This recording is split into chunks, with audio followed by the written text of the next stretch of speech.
بسم الله الرحمن الرحيم ما شاء الله الحمد لله رب العالمين وبه نستعين والصلاة والسلام على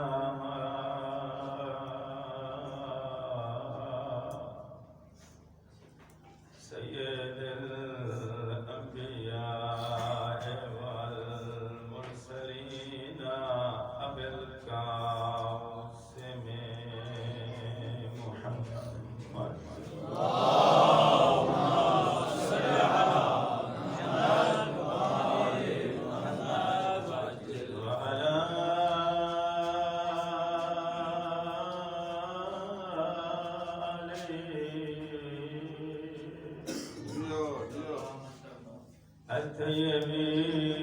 الطيبين الطاهرين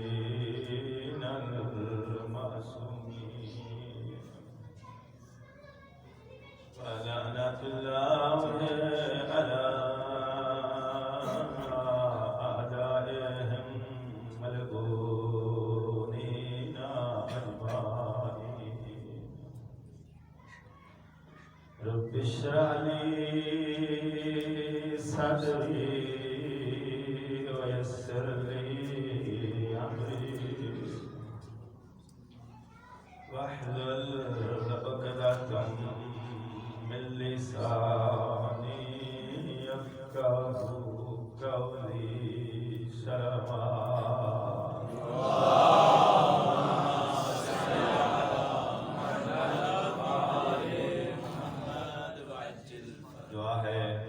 کریم اللہ جناب سیدہ کی عزت و عظمت کا صدقہ آپ کی اس عبادت کو منظور فرمائے جو حاجات لے کر جناب سیدہ کی بارگاہ میں آئے ہو ہماری عزت کا صدقہ مالک آپ کی مرادوں کو پورا فرمائے جو صاحب ہمیں حاجات ہیں ان کی حاجات کو پورا فرمائے کچھ مومنین ہیں جن کے حوالے سے دعائیں ذمہ لگائی ہیں قاضی حسین جو کہ بانی مجلس ہیں جناب سیدہ کے زخمی پہلو کا واسطہ کریم اللہ اس مومن کو شفا کامل عاجل عطا فرمائے اور صفدر حسین اور عقیلہ دیگر مومنین مومنات جو بھی بیمار ہیں میرے مالک مجھے واسطہ اس گھرانے کی عزت و عظمت کا سب مومنین کو صحت سلامتی شفا کامل عاجل مل کے صلوات پڑھیے گا روایت محمد کی ذات پر اللہم صلی علی محمد آل محمد آل محمد کے دروازے پر دو خواتین حبش سے تشریف لائیں ان کی عزت و عظمت کی تاریخ گواہ ہے تھی تو حبشی مگر عزت اور مقام وہ پایا اس ایک کا نام فضا ہے جسے نواسا ماں کہتا تھا دوسری کا نام ام ایمن ہے جس کو نبیوں کا سلطان ماں کہتا تھا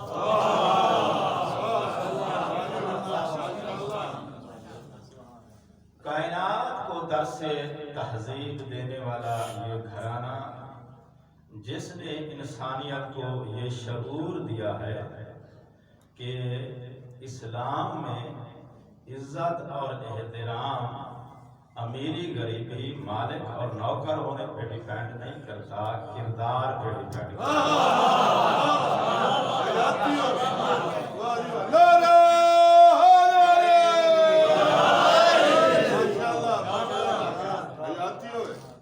اللہ کی اس کائنات کے اندر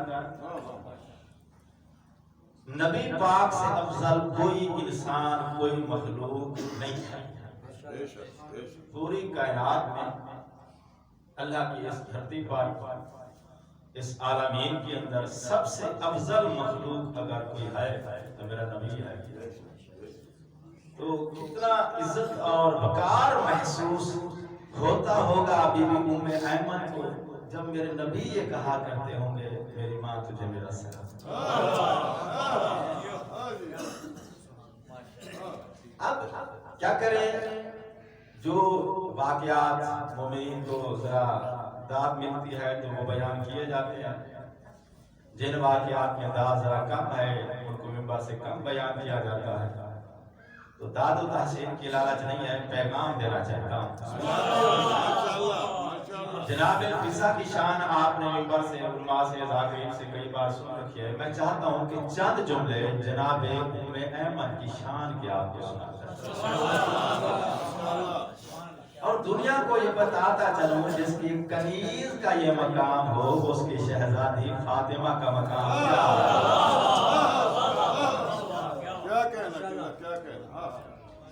بی بی ام ایمن. بی بی کا اصل نام ہے برکہ.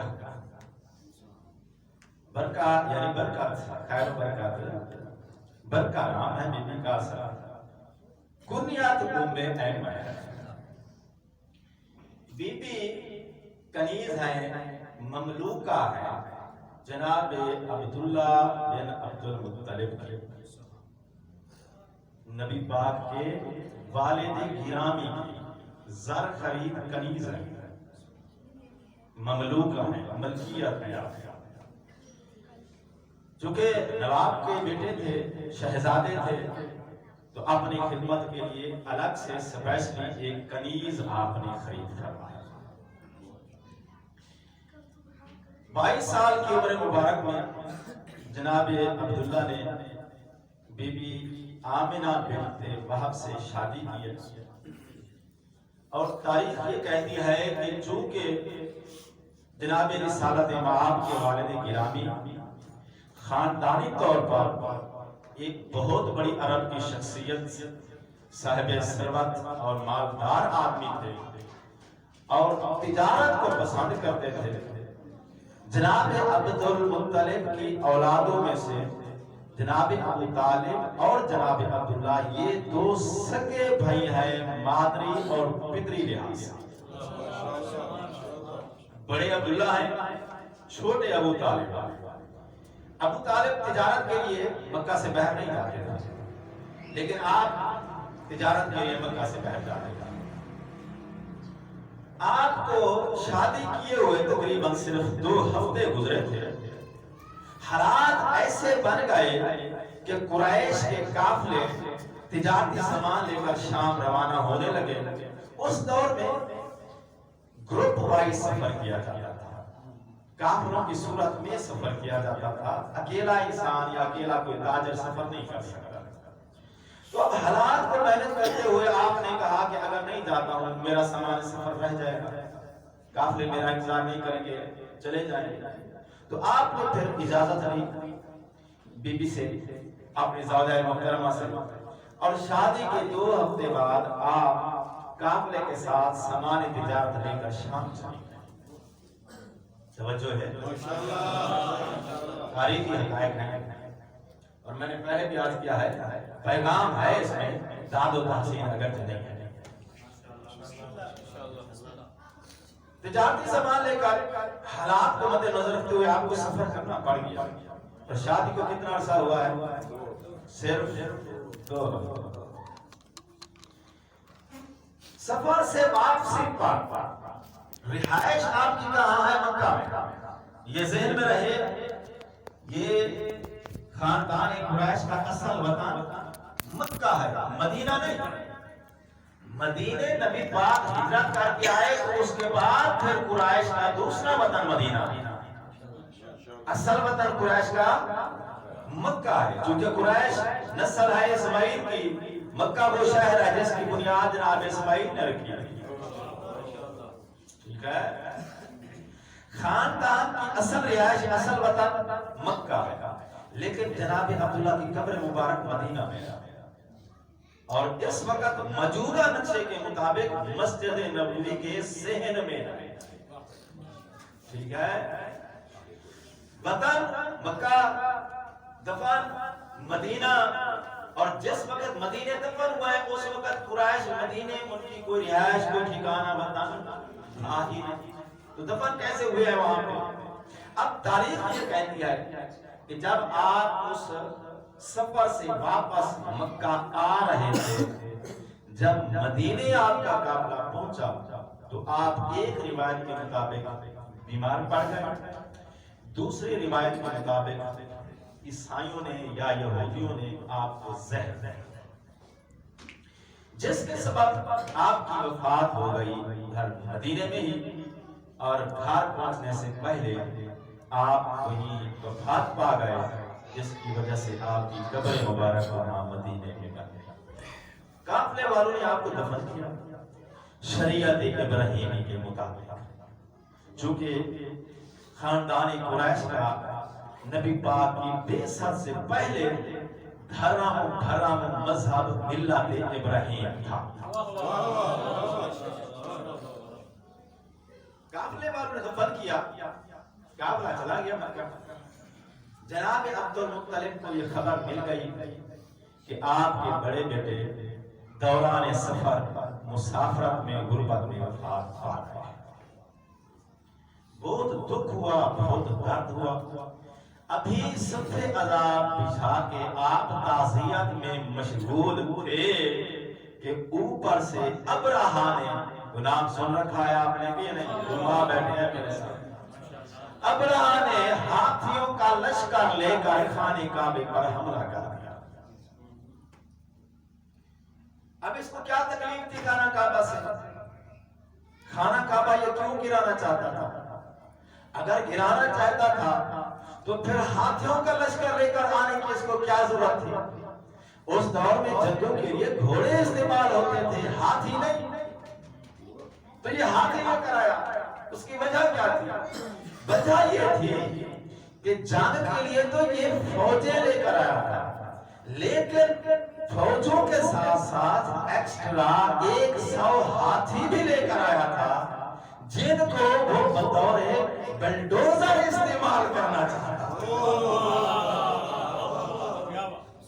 سمجھ گئے ہو؟ مقصد کیا تھا؟ خانہ کعبہ کی بلڈنگ کو گرایا جائے، تو گرانے کے لیے آخر ساتھ کو بلڈوزر بھی تو چاہیے نا، تو یہ ہاتھی لے کر آیا تاکہ کعبے کو گرایا جائے۔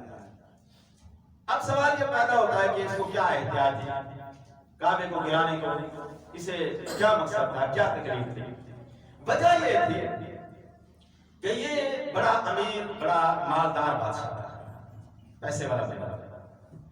اس نے اپنے ملک میں وہاں ایک سونے چاندی کا کعبہ بنوایا، اور یہ چاہتا تھا کہ اس حجاز کی دھرتی پر رہنے والے جتنے لوگ بھی اللہ کو مانتے ہیں وہ اس ابراہیم کے کعبے کے طواف کی بجائے، جو کہ وہ پتھر کا ہے، میرا سونے کا ہے، اس کا طواف نہ کیا کرے، اس کے ہاتھ میں نہ جایا کرے، وہ اس میرے کعبے کے طواف پہ آیا کریں، میرے کعبے کا حج۔ تو اس کے ذہن میں یہ تھا کہ وہ پتھر کا ہے، یہ سونے کا ہے، سونے کی کشش زیادہ ہوتی ہے، لوگ ادھر نہیں ادھر جائیں گے، کعبہ بنا تو لیا مگر میرا حج کے لیے کوئی آئے نہ جائے۔ تو اس کو کسی چلاک وزیر نے یہ مشورہ دیا، اگر اپنا کعبہ آباد کرنا چاہتا ہے تو پھر طریقہ یہ ہے کہ پہلے اسے گرا جس کا طواف دنیا کرتی ہے۔ دوسرے کا تیرا مشورہ ٹھیک ہے، وہ جو ہے کہ تو ہاتھوں کا لشکر لے کر وہ چلا گیا تاکہ اس کعبے کو جا کے گراؤں۔ کعبہ نہ ہوگا تو پھر طواف کس کا کریں گے؟ پھر مجبوراً میرے کعبے کے طواف پر دنیا آنے پہ مجبور ہو جائے گی۔ یہ بندہ اپنی فوجیں لے کر اب جناب عبد المطلب بیٹھے ہیں سوگ میں، بیٹے کے سوگ میں، واقعہ ذہن میں بیٹے کے سوگ میں بیٹھے ہوئے ہیں۔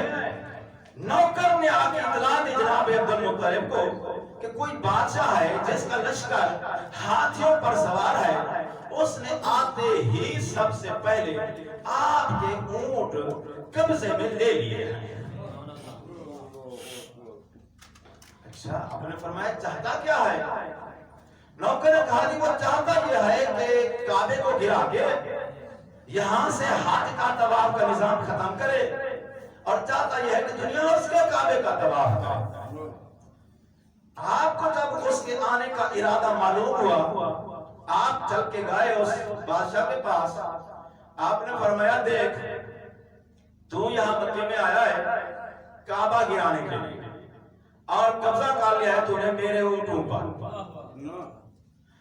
اس نے کہا کہ جناب کا تعارف، انہوں نے کہا تعارف بس اتنا ہی ہے، یہ اونٹ جس پر قبضہ تو نے کیا ہے وہ میرے ہیں اور جس کعبے کو تو گرانے کے لیے آیا ہے وہ میرے رب کا ہے۔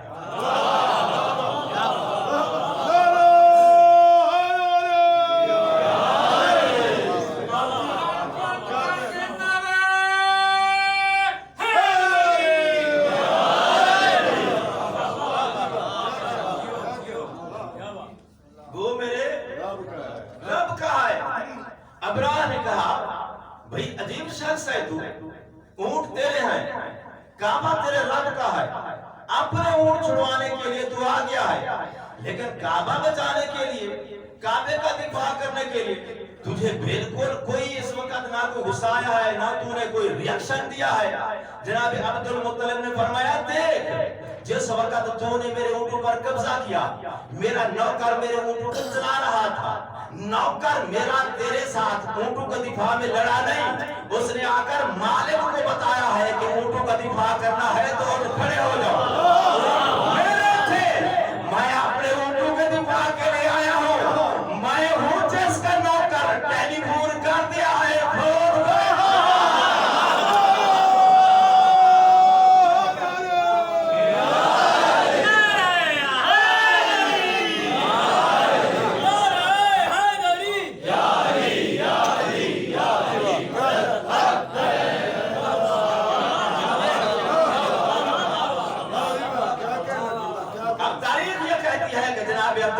جیسے ہی اپنے اونٹ آزاد کرا کے جانے لگے۔ اب یہ قرآن کہہ رہا ہے الم ترى کیف فعل ربک بے اصحاب الفیل۔ میرے حبیب جو کہ ابھی نبی پاک کی ولادت نہیں ہوئی تھی، آپ کی ولادت اسی سال ہوئی ہے، لیکن اس ابرہہ کی شکست کے بعد تو اللہ کس کو خطاب کر رہا ہے؟ اپنے نبی کو۔ میرے نبی تو نے دیکھا ہم نے اس ہاتھیوں والے لشکر کے ساتھ کیا سلوک کیا۔ اب سلوک سارے علماء جانتے ہیں کہ ابابیل پرندہ جو پرندوں میں سب سے چھوٹا پرندہ ہے، وہ پتھر اور کنکر چونچ میں لے کر آتا، آ کر وہ آگے اس ہاتھی کے اوپر فوجی کے اوپر پھینکتا، کنکر لگتا فوجی کے سر میں، گزر جاتا ہاتھی کے پیٹ سے۔ کوئی توجہ ہے؟ ہاتھی بھی مر جاتا، اس کا فوجی بھی مر جاتا۔ کیوں؟ اس لیے کہ نوکر کا کام ہے مالک کو اطلاع دینا۔ وہ جو ابابیل تھے وہ دیکھنے میں ابابیل تھے، دراصل عبد المطلب کے ٹیلی فون پر مالک کی فوج آئی تھی۔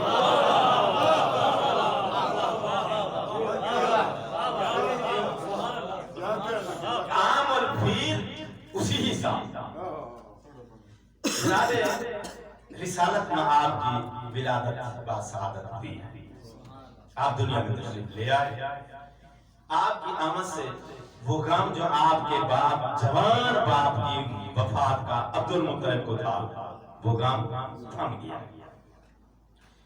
لیکن المیہ ہے یہ طریقہ کہ آپ کی ولادت سے پہلے جوانی میں آپ کے والد گرامی دنیا سے چلے گئے۔ آپ کی جب ولادت ہوئی تو اب تاریخ نے یہ لکھا ہے وارثہ نبی من ابیہ، نبی پاک نے اپنے باپ عبداللہ سے میراث پائی۔ کیا میراث پائی؟ 5 من الابل، 5 اونٹ، قطیعاً من الغنم، 1 ریوڑ غنم کا، والبرکہ، برکہ یاد ہے؟ وہ کنیز جس کا نام برکہ یا برکہ، وہ احمد کنیز، کیونکہ آپ کے باپ کی وہ کنیز تھی، اور کنیز جو ہے وہ کیا ہوتی ہے؟ ملکیت ہوتی ہے، وہ وراثت میں آگے منتقل ہوتی ہے۔ تو سب علماء نے، سنی شیعہ نے لکھا ہے یہ 3 قسم کا اموال تھا جو نبی پاک نے اپنے والد گرامی جناب عبداللہ سے وراثت میں پایا۔ آپ کی عمر مبارک ہو گئی 6 سال۔ جب 6 سال کے ہو گئے، چلنے پھرنے کے قابل ہو گئے، جناب آمنہ بنت وہب آپ کی والدہ گرامی وہ 6 سال اپنے شوہر کی جدائی میں اس موت کے صدمے میں گزاری۔ آپ نے ایک دن فرمایا اسی کنیز برکہ کہ میں اجازت مانگتی ہوں عبد المطلب سے، اور نوکر اور سواری کا انتظام ہم کرتے ہیں، ہم کو ہمارے سردار کی قبر پہ لے چلے۔ تو برکہ کنیز سواری کا انتظام ہونے کے بعد جناب رسالت مآب اور آپ کی والدہ گرامی کو لے کر جناب عبداللہ کی قبر پہ چلے گئے۔ 40 دن بی بی جناب عبداللہ کی قبر پہ وہاں بیٹھی رہی۔ 40 دن مسلسل گزارنے کے بعد جب وطن واپس آنے لگی، سفر کے دوران جناب بی بی آمنہ بنت وہب صلوات اللہ وسلام اللہ علیہ بی بی کی طبیعت مضمحل ہو گئی، اور مکہ پہنچنے سے پہلے ایک مقام ہے، اس مقام پر بی بی کی وفات ہو گئی۔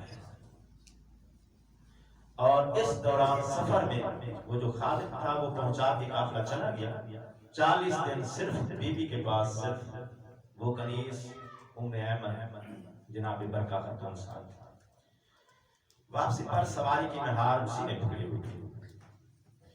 اب ہوا یہ کہ جناب آمنہ دنیا سے چلی گئی، اللہ کے نبی ماں اور باپ دونوں طرف سے یتیم ہو گئے، اور تاریخ یہ کہتی ہے کہ بی بی آمنہ کا کفن دفن کا انتظام اسی برکہ خاتون نے کیا ہے۔ وفا ذہن میں رہے، کفن دفن کا انتظام کس نے کیا ہے؟ بی بی برکہ خاتون نے، جن کی کنیز تھی ان کے مذہب کو سمجھتی تھی۔ ملت ابراہیمی کے مطابق کفن دفن کرنے کے بعد یتیم عبداللہ کو لے کر بی بی ام ایمن گھر واپس آئیں، آ کے ماجرا سنایا کہ بی بی دنیا سے چلی گئی۔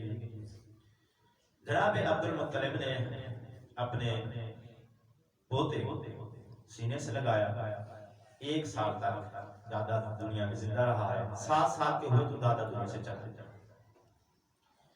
اس کے بعد آپ کی شادی مبارک تک 18 سال 2.5 مہینے تقریباً بنتے ہیں، جناب رسالت مآب نے جو باقی زندگی کے دن گزارے ہیں وہ ابو طالب کے چولہے پر گزارے ہیں۔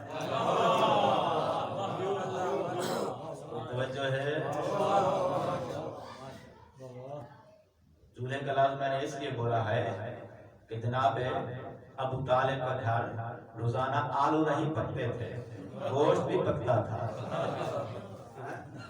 نہیں پکتا تھا۔ اس خاندان کا جو جد ہے نا اس کا لقب ہے ہاشم، اور ہاشم کا معنی پتہ کیا ہے؟ ہاشم لقب ملا ہے آپ کو حاجیوں کو لام تشریف بنا کے آپ کھلاتے تھے۔ لام تشریف جو ہے نا گوشت اور شوربہ اور اس کے اندر پھر روٹی کے پیس بھگو کا نرم غذا تیار کر کے حاجیوں کو آپ اپنے ہاتھوں سے پیش کرتے تھے، جس کی وجہ سے آپ کا لقب پڑ گیا ہاشم، لحم اور تشریف میں بھگو کر روٹیاں کھلانے والا۔ تو جو ہے تو دلے آلو دال نہیں چلتا تھا، گوشت بھی۔ اب حکم یہ ہے نبی کلو من طیبات من رزق اللہ ہے، نبی اللہ کے رزق کا جو پاکیزہ رزق ہے نا وہ کھانا ہے، نبی حرام رزق نہیں کھا سکتا۔ اس پر سارے مسلمان متفق ہیں، نبی جو کچھ بھی کھاتا ہے وہ پکیزہ رزق ہوتا ہے، حرام رزق نبی نہیں کھا سکتا۔ اور آپ جانتے ہیں تکبیر کے بغیر حیوان مردہ ہوتا ہے، مردہ نجس ہے، نبی نجس نہیں ہوتا کھاتا ہے۔ ابو طالب کے گھر میں آلو دار نہیں، گوشت نہیں پکتا تھا۔ اگر ابو طالب کا اسلام کے ساتھ کوئی تعلق نہیں تھا تو نبی نے 18 سال اس گھر کا کھانا کیوں کھایا؟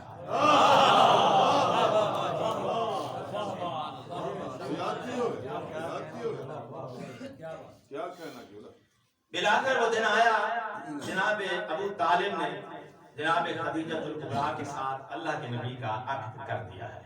میری گفتگو سمجھ میں تو آ رہی ہے؟ کوئی اتنا بڑا خطیب نہیں ہوں، میرے سامنے بڑے بڑے فاضل خطیب لوگ تشریف فرما ہے، یہ ان کی ذرا نوازی ہے کہ محفل کو رونق بخشی ہے۔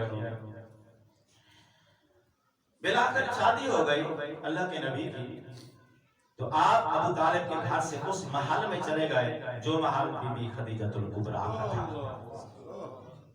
بی بی خدیجہ الکبریٰ کا محل تھا۔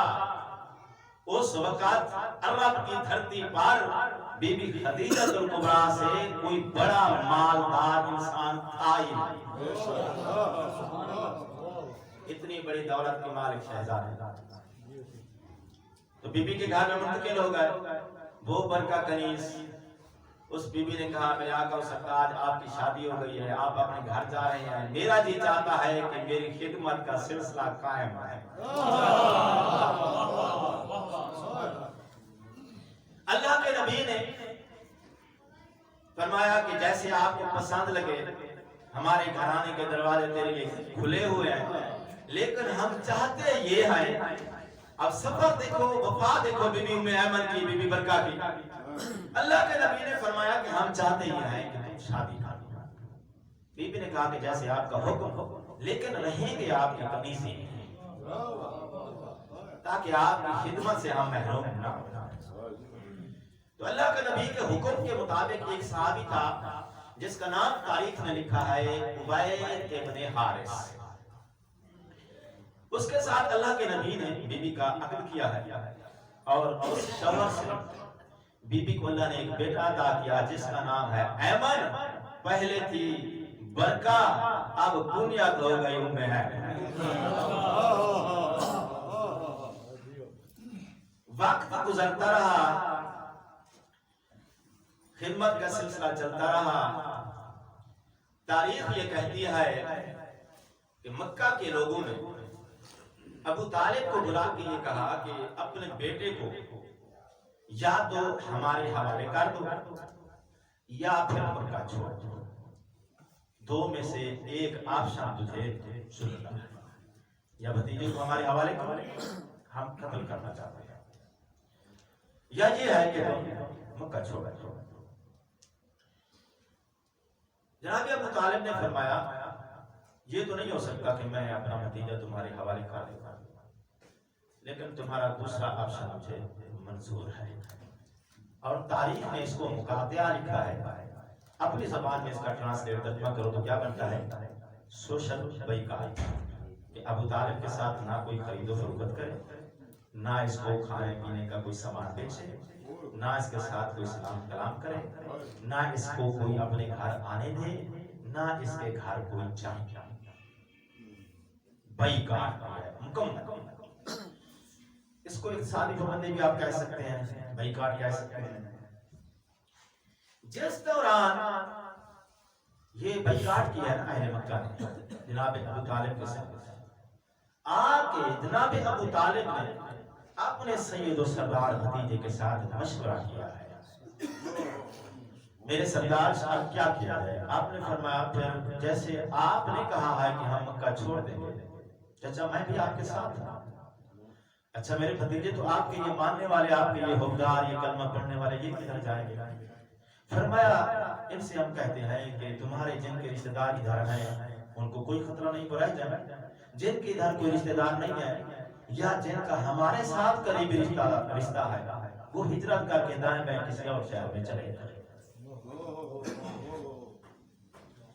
اس دوران جناب ابو طالب کے بڑے بیٹے جناب جعفر تیار، ٹھیک ہے؟ اپنے بچوں کو لے کر حبشہ چلے گئے اور بی بی برکہ خاتون اپنے شوہر اور بیٹے احمد کو لے کر، چونکہ بی بی حبش کی تھی، ترجمان کے طور پہ ساتھ جناب ابو طالب کی بہو اور بیٹوں کو لے کر چلی گئی۔ صرف ایک بیٹا اور ایک بہو تھی اور باقی بچے تھے۔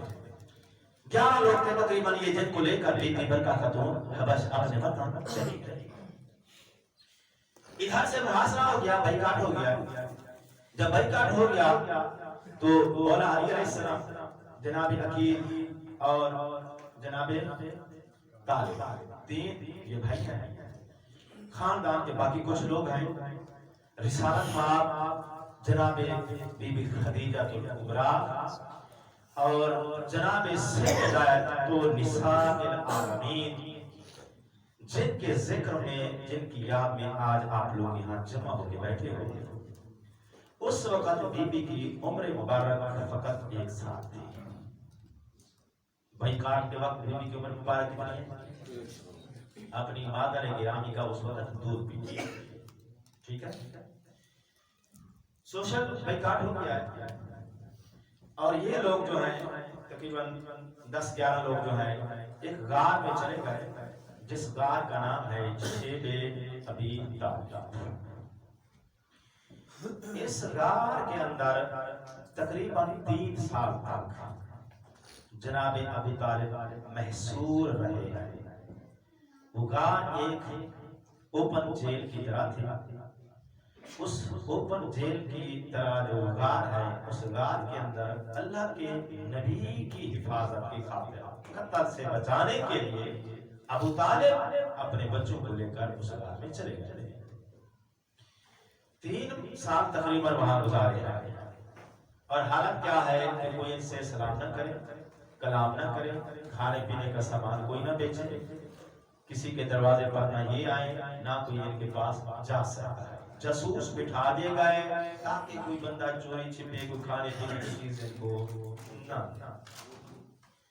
اور 3 سال کے عرصے میں جب ان کے پاس جو جمع سامان تھا وہ جب ختم ہو گیا ہے نا، ختم ہونے کے بعد جناب ابو طالب اور آپ کے بیٹے کچھ بیٹوں کو پیروں پہ بٹھا دیتے ہیں کہ پہلے کرا بیٹھ جائے یہاں، اور باقی 1 یا 2 بیٹوں کو ساتھ لے کر جنگل میں جاتے، جن درختوں کے پتے نرم ہوتے وہ پتے توڑ کے لاتے اور خانوادے کو آگے پیش کرتے۔ ذہن میں رہے کہ بی بی خدیجہ الکبریٰ مخمل اور کم خواب کے بستر پہ سونے کی عادی شہزادی تھی، اور 3 سال بی بی نے جو گزارے ہیں وہاں کوئی مخمل کا بستر نہیں، پتھر کا تکیہ تھا۔ اور شہزادی دو عالم ساتھ، جس کی واحد غذا ماں کا دودھ ہے، علاوہ ازیں جب والدین کے پاس کھانے کے لیے کچھ نہیں ہے، بچوں کو کھانے کے لیے کیا دیتا؟ اور ہوا یہ کہ علماء کرام، مجھ سے آپ زیادہ معزز ہیں، مکرم ہیں، آپ کو تکلیف دیتے ہوئے مجھے شرم محسوس ہوتا ہے، لیکن میں معافی چاہتا ہوں چونکہ بانی کا حکم ہے۔ کہہ رہی ہیں کہ تھوڑا آپ قریب ہو جائیں تاکہ مزید گنجائش بن جائے، دوسرے لوگوں کے لیے مہربانی ہوگی، ذرا سلوات بھی پڑھتی ہیں۔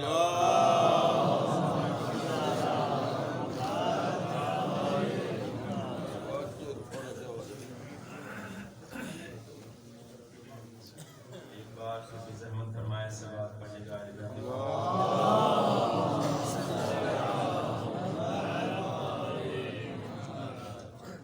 سلسلہ گفتگو اذہان عالیہ میں محفوظ ہے۔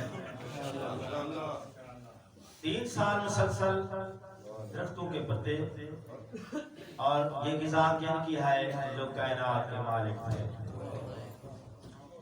پتھر کا تکیہ بنا کے کون سو رہی ہے جو ملیکۃ العرب، دھرتی پہ جس کا کوئی ثانی نہیں تھا۔ شہزادی دو عالم، ماں کے دودھ کے علاوہ جس کے پاس کوئی اور غذا میسر نہیں ہے۔ 2 سال درختوں کے پتے، اب یہ کہتے ہیں کہ صحابہ کرام درختوں کے پتے کھاتے تھے، درختوں کے پتے کھانا صحابہ کرام کی سنت ہے۔ شیب ابی طالب میں کوئی صحابی ساتھ نہیں تھا، صرف ابو طالب کی اولاد تھی۔ دین کے لیے جس نے پتے کھائے ہیں، قربانیاں دی ہیں، بھوک اور پیاس کاٹ دیا، ابو طالب کا 3 سال مسلسل بھوک اور پیاس اور یہ سخت سے سخت ایام گزارے. پورا میں واقعہ نہیں بیان کر سکتا ہوں، میں چاہتا ہوں کہ نتیجے کے قریب میں آپ کو جلد سے جلد لے جا سکوں. ان 3 سال کے دوران جو مصائب آئے ہیں نا، تو گھر کا سب سے بڑا جناب ابو طالب اور مسئولات میں سب سے بڑی بی بی خدیجہ الکبریٰ. اور دستور زمانے کا یہی ہے کہ خاندان میں کوئی مشکل وقت آ جائے تو وہ بچوں کو بچانے کے لیے دکھ بڑے خود اپنے اوپر سائے جائے. جناب ابو طالب اور بی بی خدیجہ الکبریٰ شیب ابی طالب کے دکھ سہتے سہتے اتنے نحیف ہو گئے کہ 3 سال کے بعد جب شیب ابی طالب کی قید ختم ہوئی تو 2-4 مہینوں سے زیادہ زندہ نہیں رہے. پہلے جناب ابو طالب چلے گئے اسی غربت کی وجہ سے جو بیمار پڑا، اور 1 مہینے کے بعد پھر بی بی خدیجہ الکبریٰ کی وفات ہو گئی. سبب وہی ہے کہ وہ جو غربت کے دن بی بی نے کاٹے تھے نا، اس غربت کی وجہ سے، پتے کھانے کی وجہ سے بی بی بیمار پڑ گئی تھی. بیماری کے عالم میں شہزادی حجاز نے، ملکہ العرب نے اللہ کے نبی کو قریب بلایا. اللہ کے نبی، میں بہت بیمار ہوں، لگتا ہے کہ میں بچنے والی نہیں ہوں. اللہ نے مجھے بیٹے دیے لیکن سنبھال لیے. جب میں غار میں تیرے ساتھ گئی تھی میری شہزادی کی عمر 1 سال تھا. اب واپس آئی ہوں تو میری بیٹی 4 سال کی ہے. میرے سرتاج، مجھے لگتا ہے کہ میں بچنے والی نہیں ہوں. میرے سرتاج، میں نے کوشش کی ہے کبھی آپ کو کوئی تکلیف نہ ہو، لیکن پھر اگر کبھی مجھ سے کوئی آپ کو تکلیف پہنچی بطور صدقہ زندگی کا سب سے بہترین ساتھی جس کی وفا کو سلام ہے، اللہ کے نبی کی آنکھ میں آنسو آ گئے. فرمایا زہرا کی ماں، زندگی میں تو نے کبھی مجھ سے کچھ مانگا نہیں ہے، میں چاہتا ہوں کہ دنیا چھوڑنے سے پہلے مجھ سے کچھ مانگا. فرمایا اللہ کے نبی، آپ نے کہا ہے تو میں مانگنے لگی ہوں، لیکن جو کچھ میں مانگ رہی ہوں پھر وعدہ کرو مجھے آپ ضرور دیں گے. فرمایا کوشش کروں گا کہ آپ کے وعدے کو میں پورا کر سکوں. فرمایا نبی سلطان، مانگتی بس یہی ہوں، میں ملکہ العرب کی شہزادیوں کی طرح میں نے زندگی گزاری ہے. میری 4 سال کی بیٹی کل سرمایہ ہے، اس کے علاوہ میرے پاس کچھ نہیں.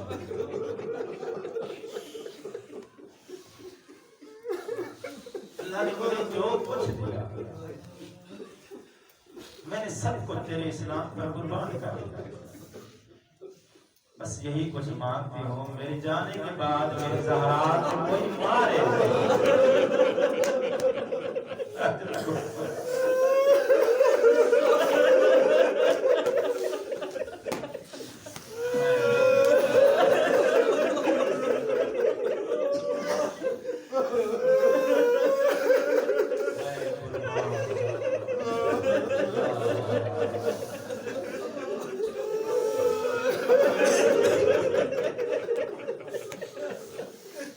جناب خدیجہ الکبریٰ کی موت کا وقت قریب آئے گا. ماں بننے والی ہو، چھوٹی سی بچی کبھی ماں کی گائے جانے کبھی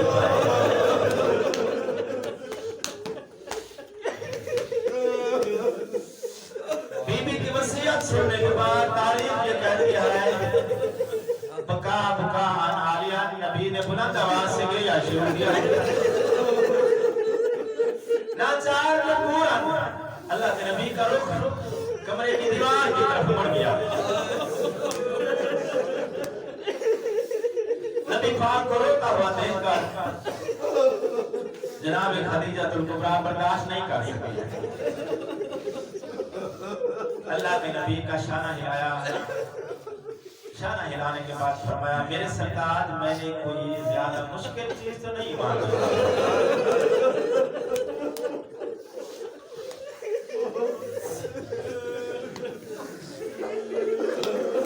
تاریخ میں کہتی ہے میں نے کوئی مشکل چیز تو نہیں مانگی ہے آپ رونے لگے ہیں مجھے اپنی موت بھول گئی ہے اگر تکلیف نہ ہو میں پوچھ سکتی ہوں آپ کے رونے کا سبب کیا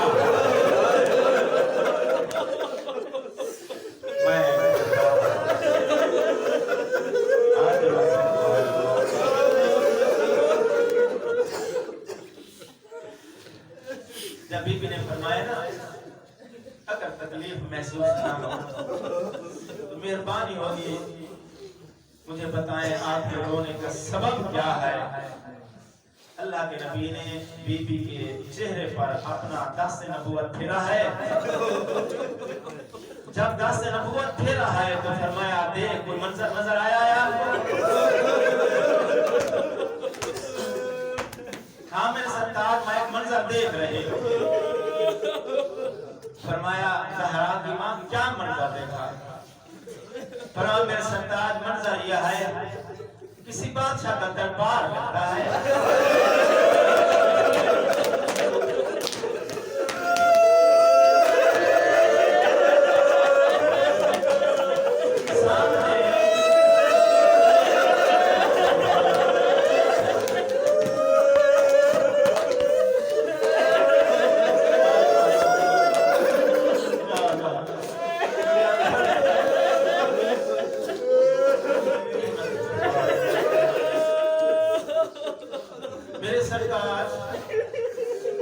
کسی بادشاہ کا دربار معلوم ہوتا ہے سامنے تخت پر کوئی بادشاہ بیٹھا ہوا ہے جو ہاتھ میں کسی تحریر کا مطالعہ کر رہا ہے بادشاہ کے سامنے سیاہ چادر میں ملبوس کوئی خاتون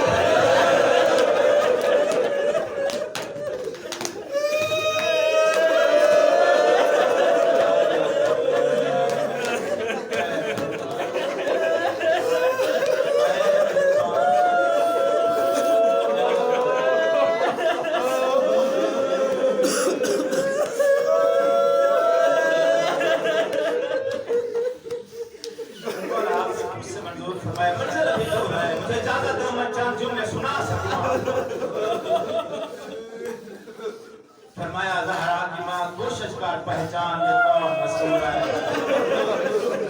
فرمایا میرے سرتاج چادر میں ملبوس ہے میں نہیں پہچان سکی یہ خاتون کون ہے مستور کون ہے لیکن اس کے پردے کی شان سے لگتا ہے کوئی بڑی پردہ دار اللہ کے نبی نے فرمایا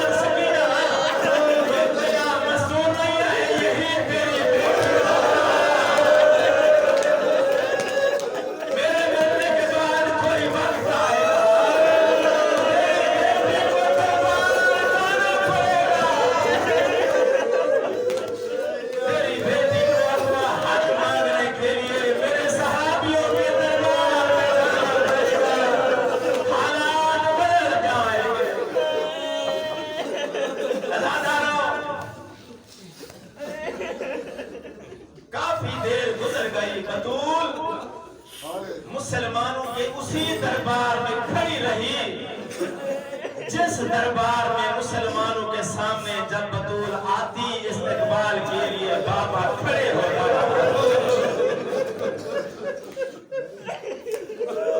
جب تھک گئی ہے نبی بھی دور سے نظر پڑی جناب سلمان نظر آئے آواز دے کر کہا چاچا سلمان میں تھک گئی میرے بابا کے صحابیوں سے کہو مجھے گھسنے کی اجازت دیتا ہے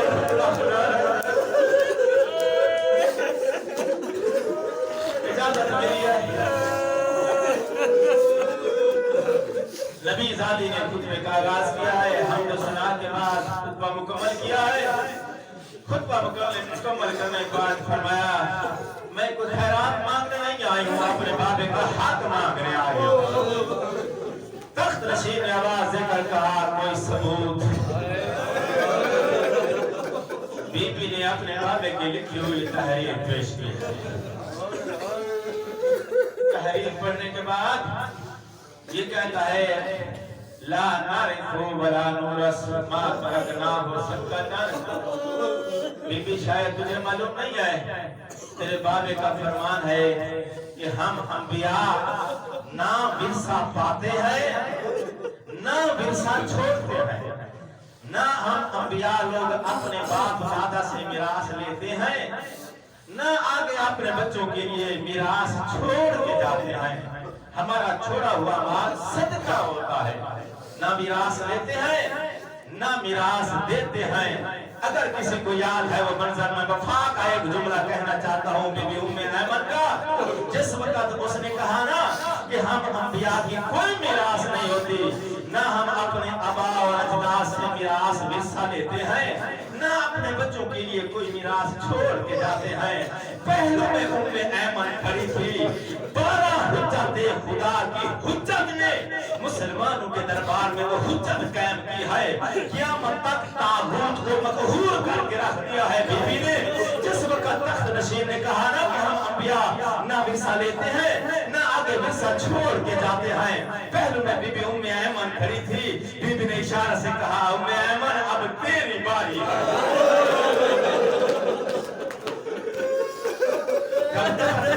حدیث پڑھی ہے نا بی بی ام ایمن آگے بڑھی ہے آگے بڑھنے کے بعد بی بی نے آواز دے کر کہا مسلمانوں اب دیکھو میں زندہ ثبوت نبی کی وراثت کو میراث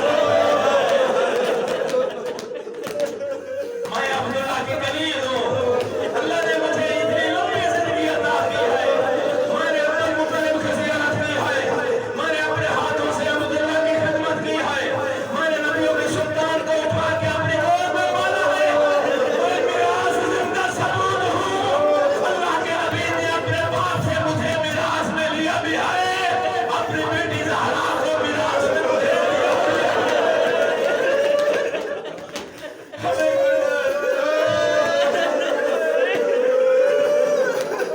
مسلمانوں نے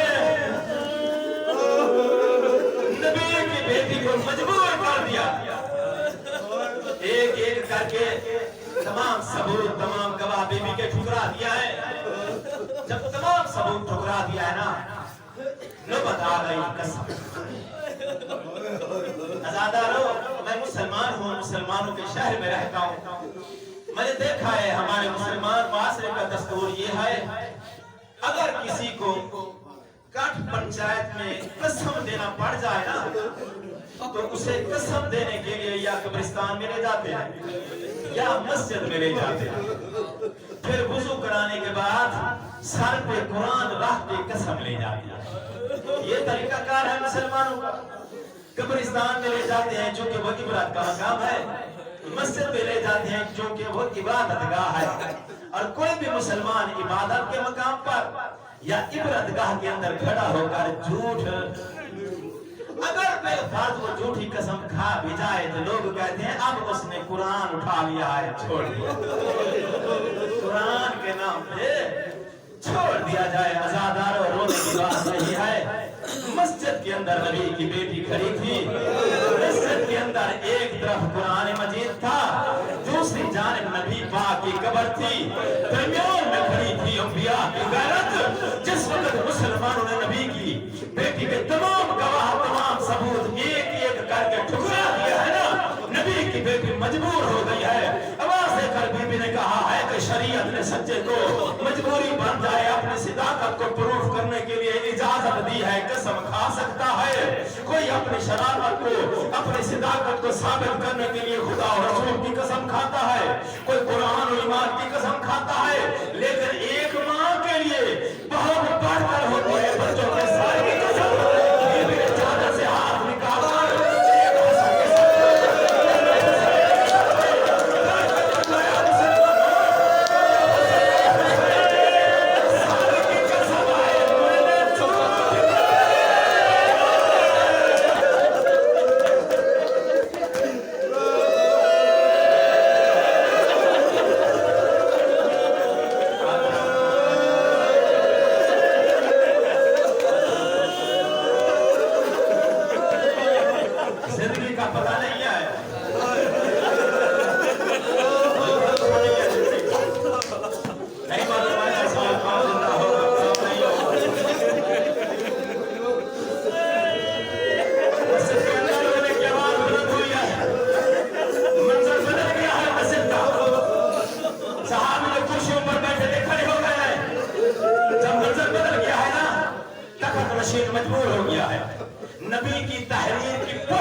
مسجد سے جانے لگی ہے تاریخ میں کہتی ہے فقطع علیہا طریقا ایک شخص نے آ کے بیوی کا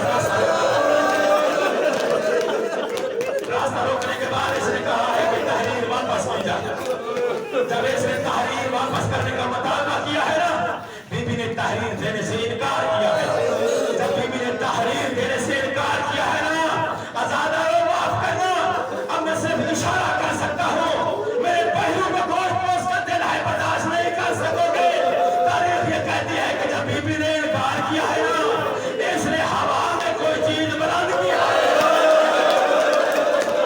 اس کی چیز بلند کرنے کے بعد ان کے ہاتھوں سے تحریر گر گئے تحریر گر گئے ساکت نکالا مجھے قبل زمین لگے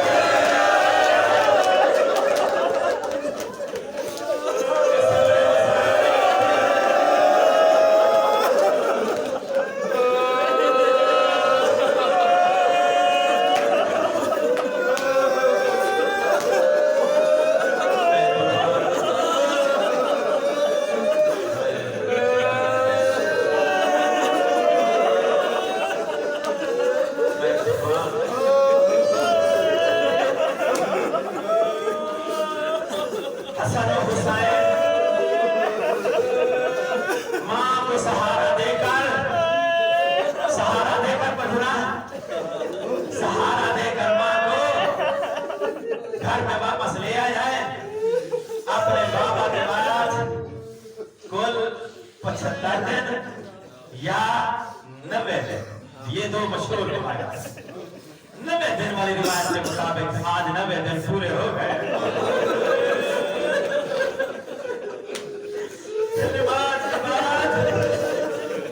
تاکیبات مکمل کرنے کے بعد میرے لوگ فرماتی تھی اللہ ماجر وفا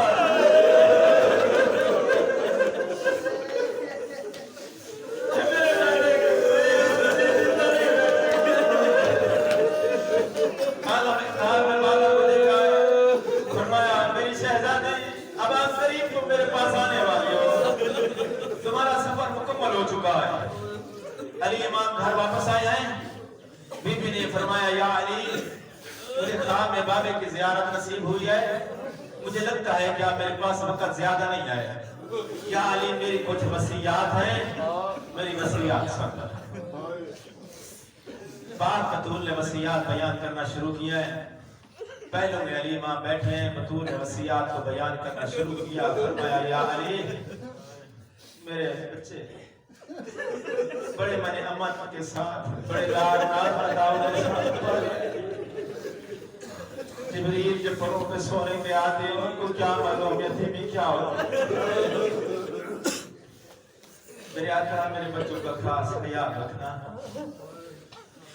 مجھے غسل و کفن اپنے ہاتھوں سے خود آپ دینا میرا جنازہ رات کی تاریکی میں اٹھانا اذا نامت العیون وحادت الاسوات جب خاموشی چھا جائے دنیا سو جائے رات کی تاریکی میں مظلوموں کی طرح لابارسوں کی طرح جملے سخت کے وصیت پاک بطول کی میرے مولا نے رو کر فرمایا میری شہزادی میرے آقا کی بیٹی لابارسوں کی طرح جنازہ اٹھانے کا کیوں کہہ رہی ہے تو لاوارث تو نہیں ہے تیرا باپ نبیوں کا سلطان تیری ماں عرب کی شہزادی ملکۃ العرب کی بیٹی مجھے اجازت دے جس شان کی تو مالک ہے اس شان کے ساتھ میں تیرا جنازہ اٹھاؤں گا بی بی نے رو کر فرمایا یا علی دن کے وقت اٹھائے گا میرے جنازے پر وہ لوگ بھی آئیں گے جو کھڑے دربار میں کہتے رہے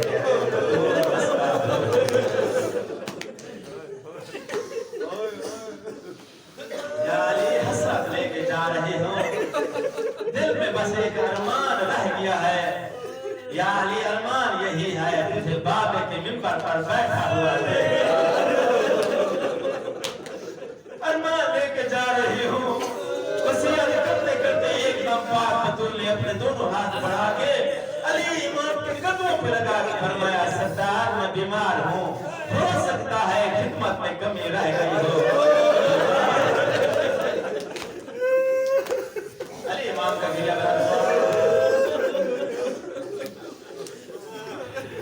مسیحات مکمل ہو گئی ہیں. یہی دن جو آج کا دن گزرا ہے یا یہ آج کل کا دن جو ابھی آنے والا ہے, آج 2 کی رات ہے, آگے 3 آ رہی ہے. میری آقا زادی نے کائنات کو درس تہذیب دینے والی میری آقا زادی ایک دن گھر کا کام خود کرتی تھی, ایک دن کنیز کرتی تھی. لیکن یہ جو آخری دن ہے نا, مسلسل 2-3 دن مسلسل بیوی نے گھر کے سارے کام خود کرتی. کنیز سے کہتی ہے کہ تم آرام کرو, میرے جانے کے بعد تجھے بہت کام کرنا ہے. شہزادوں کی زلفوں کو سنوارا, پوشاکیں بدلی, کھانا تیار کیا. پوشاکیں بدلنے کے بعد, زلفیں سنوارنے کے بعد فرمایا میرے لال جاؤ اپنے نانے کی قبر پہ جا کے میری صحت کے لیے جا کے دعا. شہزادوں کو روانہ کیا ہے. روانہ کرنے کے بعد کنیز سے کہا ہے کہ میں اپنے حجرے عبادت میں جا رہے ہوں, جب تک تسبیح کی آواز آتی رہے سمجھنا کہ میں زندہ ہوں. تسبیح کی خاموشی سے پتہ چلے گا میں دنیا چھوڑ چکا. لیکن جس گھر میں موت کی ہو جائے نا, بچوں کو کھانا دینا لوگ بھول جاتے ہیں. جب میرے لال واپس آئیں میری موت کی خبر نہ دینا, میرے شہزادے بھوکے رہ جائیں گے. پہلے میرے شہزادے کو کھانا دینا, پانی دینا, اس کے بعد میری موت کی خبر دینا. شہزادے نانے کی قبر پر آئے ہیں, ادب کے ساتھ نالائن دور اتارے, قبر پہ آ کے کھڑے ہو گئے. چھوٹے چھوٹے ہاتھ بلند کر کے نانے کی قبر پہ کھڑے ہو گئے. شہزاد نے دعا مانگنا شروع کی ہے. آواز دے کر کہا نانا تو رحمت للعالمین ہے, تیری دعا کو وہ کریم اللہ کبھی رد نہیں کرتا ہے. میرے اللہ ہماری امت بہت بیمار ہے. جس دن سے مسلمانوں نے ہماری امت کو مارا ہے,